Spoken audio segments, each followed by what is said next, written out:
اقوام متحدہ نے خبردار کیا ہے کہ اگر فوری مدد نہ پہنچائی گئی 48 گھنٹوں میں غزہ کے 14,000 بچے موت کا سامنا کر سکتے ہیں۔ انسانی امداد کے سربراہ ٹام فلیچر نے کہا ہے کہ انتہائی المناک اور غیر معمولی صورتحال ہے۔ اسرائیل کے غزہ پٹی میں تازہ حملوں میں مزید 50 فلسطینی شہید کر دیے گئے ہیں۔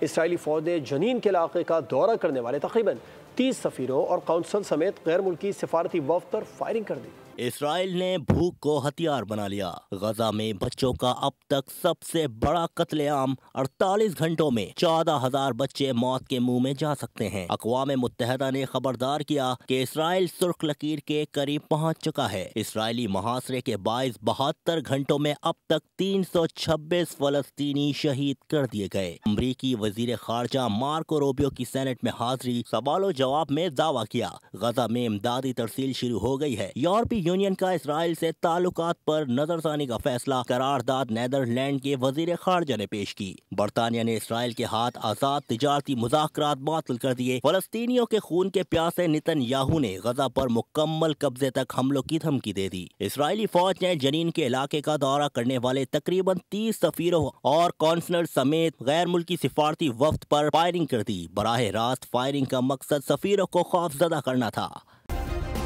سبسکرائب کریں اور بیل دبائیں تاکہ کوئی خبر رہ نہ جائے۔